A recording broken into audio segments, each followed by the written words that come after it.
एक प्रिय भाई ने पूछे हैं सहज समाधि क्या है। पहले सहज को समझ लिया जाए तब समाधि को समझा जाए। सहज वह है, सहज स्थिति में या सहज सहज की अवस्था में सारा कुछ छोड़ना होता है, पकड़ना ही नहीं होता। जिससे आप जकड़े हुए हैं उसको छोड़ना होता है, उसको ख़त्म करना होता है, उसको छोड़ना होता है। सहज मतलब यही हो कि आप सहज हो जाइए, सहज अवस्था में हो जाइए, स्थिर हो जाइए, ठहर जाइए। सहज में सब कुछ छूट जाए,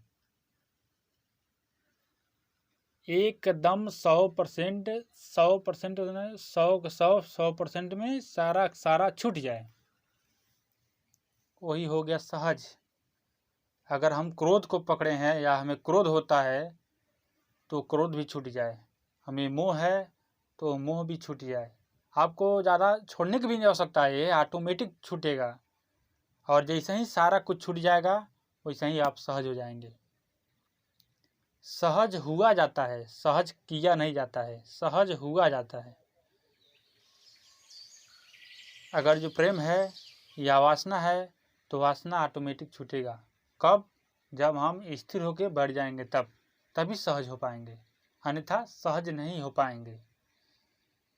सहज का अवस्था संतों का अवस्था है, शांत स्वभाव का अवस्था है।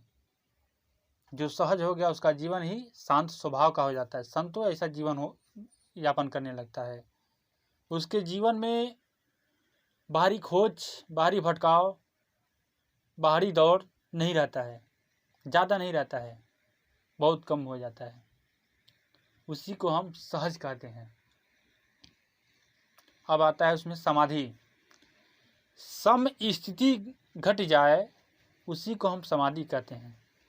जो मन में तरंगे उठ रहा है वो सम हो जाए, खत्म हो जाए, जहाँ पर सारे विचारे खत्म हो जाए, जहाँ पर बेमन हो जाए, जहाँ पर निर्विचार हो जाए, निशब्द हो जाए, वही समाधि है।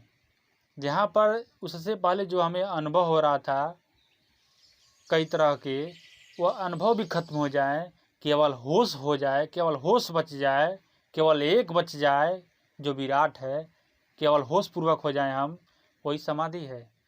सम स्थिति घट जाए वही समाधि है। सहज होकर के सम स्थिति घट जाए वही समाधि है। सहज स्वभाव हो जाए और सम स्थिति घट जाए वही समाधि है। समाधि कोई बहुत बड़ी चीज़ नहीं है। जैसे ही आपके भीतर सम स्थिति घटा, सम हो गया, बराबर बराबर हो गया, वहीं जाए आप समाधि की अवस्था में घट जाएंगे। नहीं उस समय आपका कोई विचार होगा उनपन, नहीं कोई समय का बोध होगा, नहीं वहाँ पर कोई स्वप्न है, नहीं वहाँ पर कोई दर्द है, नहीं वहाँ पर कोई खोज है, नहीं वहाँ पर कोई ग्रंथियाँ हैं या खोजने का तौर तरीका है। वहाँ पर सारा सम हो जाता है, बराबर बराबर हो जाता है, खत्म हो जाता है, केवल होश बचता है, केवल मात्र होश। उसी को हम सम स्थिति कहते हैं या उसको समाधि कहते हैं। सम स्थिति मतलब ही समाधि होता है, समाधि का मतलब ही सम स्थिति होता है।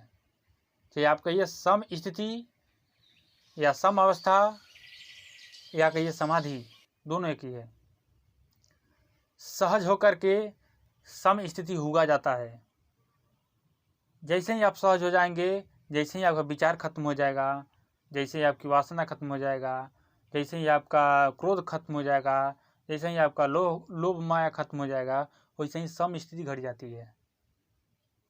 कहने का मतलब जो हमारा खोज था वो सारा उसका समाधान मिल चुका। अब हमारा कोई खोज नहीं बाकी है। जो हम खोज रहे थे वह सत्य मिल गया, वो परमात्मा मिल गया, वह सम स्थिति है। उसी को हम सहज स्वभाव या सहज समाधि कहते हैं। वह स्थिति संतों के जीवन में होता है, वह स्थिति महापुरुष